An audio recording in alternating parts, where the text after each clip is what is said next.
Alright, hello everyone. This is Rich and I am here with a DVD update for December 16th, 2009. It's been about 2 weeks since I did my last DVD update. So, let's go. I'm all bundled up here, I got gloves on, everything like that, is because it's fucking cold in the Poconos today, and I really don't think my heat in my room is decided to go. So it's very cold in here. So if you're wondering why I'm wearing all this, it's because of that. Anyway, on to the fucking DVD update. I got 3 Rifftrax here. I'm going to start with the best one, work my way down. First one is a Rifftrax I got like 3 days ago. It's for the new Star Trek movie. I thought it was fucking amazing. And this is actually the first time I saw this film, because I don't know, I didn't want to see it in the theater. I don't know, I just didn't see it in the theater. And this was the first time I ever saw this movie. And like, I really want to see this movie without the Rifftrax. It was really funny with the Rifftrax, but I want to see this movie without the Rifftrax. It was really fucking amazing. I mean, the movie itself, it's just fucking amazing. I really want to see it without the Rifftrax. Yeah. Check this one out. It's actually very good. Actually, I have 4 Rifftrax here. I keep on forgetting these Rifftrax. Anyway, so check this one out. Very, very funny, the Rifftrax, and the movie was awesome. Next is not everyone's favorite movie of the summer, Transformers 2: Revenge of the Fallen. As far as the Rifftrax goes, the one for the first Transformers I think is a lot funnier than this one. But I mean, it's still funny. You still get all the crazy overacting Shia LaBeouf greatness in this. But yeah. It's worth a watch if you get the Rifftrax, and the movie's it's a lot better if you saw it in the theater. It's a lot more epic in the sense of action, but watching it on a smaller screen, that's not as good. And Shia LaBeouf is, he's doing what he's doing. Next is a movie I really haven't watched in 10 years plus. But I watched it with this, and I was like, man, this movie's awesome. I mean, I knew it was awesome, but I haven't watched it in 10 years, and I was like, oh, it's a good movie. Jaws. The Rifftrax of Jaws. It's pretty funny if you're a fan of Jaws, and you've seen all, like, the other movies, and you know all that other kind of stuff about it. It's quite good. I don't know if, like, younger people would get, like, I mean, I'm considered a younger person, but I'm like old and I know a lot of meaningless bullshit about film. But it was pretty funny. Check it out if you want. Definitely, if you're a fan of this movie, it's very funny. So yeah. And lastly, I don't know. I watched, I guess, 90% of this last night, and I just couldn't get through it. I guess I just fell asleep really. It's funny, it's just, I think it's the movie that's riffing, it just gets to me. Like, it just bores the fuck out of me after a while. Just because it's so long. Titanic.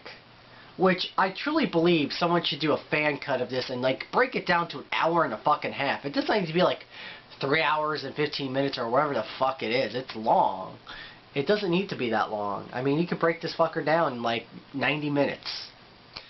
It's funny for, like, considering it's Titanic, but it's not their best work. I always think their best work is always going to be like Star Wars Holiday Special or Troll 2, something of that sort, or the Harry Potter ones are really good. Anyway, those are my 4 of those. I've only been going for a couple minutes here. Next is a comedy I got a while ago. I just never did a fucking thing for it. Stan Helsing, which has the guy from Reba in it, the stupid guy from Reba, and Kenan Thompson. And it has like all the horror characters like Michael Myers and Pinhead and Chucky and Leatherface and Jason. And it's like Stan is like what do I want to say? It's like they hit Stan and Kenan Thompson's character, the guy from Reba, and Kenan Thompson's character are going to try to go to a party, and they go to this one town, or no, it's like a movie lot town or something like that. I watched this like so long ago. Anyway, it's funny. I'm not gonna say what the plot is because you can fucking look it up. It's funny, but if you compare it to like Scary Movie or a lot of other movie parodies that are from back when, I mean, it's no Kentucky Fried Movie. It's no Airplane. But I'll tell you what, it's definitely funnier than Scary Movie 4. But that's really not saying too much. Worth a rent if you can, but definitely not worth a buy. And if you do buy it for cheap. Like, don't spend more than $10. Next is I got to do a thank you, because I got this the other day in from my super fan SuperColton, who I didn't even know was sending me a fucking Christmas present. So thank you, Colton. You're super and you're my fan. He sent me, well, sent me a couple other movies, but he sent me an official copy of the Happy Birthday to Me, which I know was in Walmart, I think for $10. And there's really, it's just a movie, and I don't know why, I just hate this. I know it's just saving shit and whatnot, but it just pissed me off. It's a good movie, it's a good slasher, as far as the movie goes. I think it's like, if I remember correctly, I haven't watched this movie in like a while, but I've seen it, and it's like the most popular kids in school, called like the 10 or something like that, are getting killed one by one by some unknown killer, and it has like a really interesting twist ending, and it's made by the same guy who did My Bloody Valentine, which from after doing My Bloody Valentine to go into this was pretty good. It does follow a lot of the slasher cliches, yes, but it's definitely pretty good as far as a slasher movie goes, and definitely worth your $10. So check it out. Do one more, and on this one. How many did I do? 1, 2, 3, 4. I'll do this one first. Dawn of the Living Dead. Wow, this was fucking terrible. Let me just say, when you have Todd Bridges as your star of the film, things don't come off to a good start. I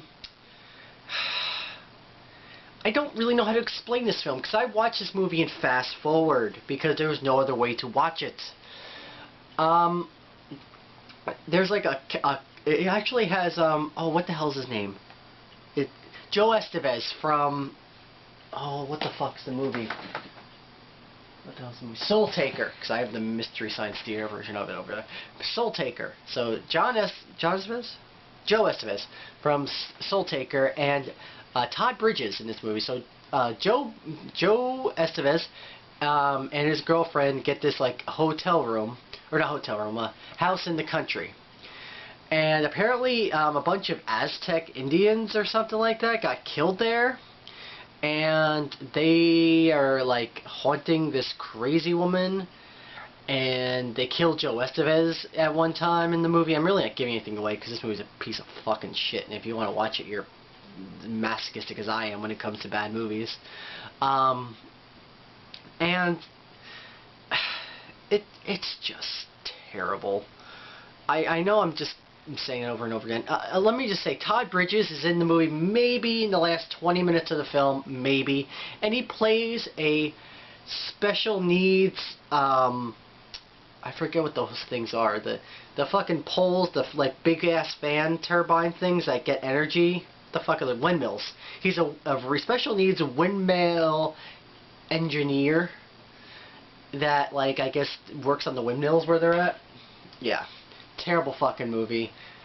Stay away from it. I think I bought it for $6 at the DVD pawn shop where I'm at. So stay the fuck away from this movie. This is going to be the last one for this part here, and I'm going to wrap this up. So stay the far fuck away from Dawn of the Living Fucking Dead, even though it looks like an interesting Italian cover. Alright? See you in part 2, guys. Bye.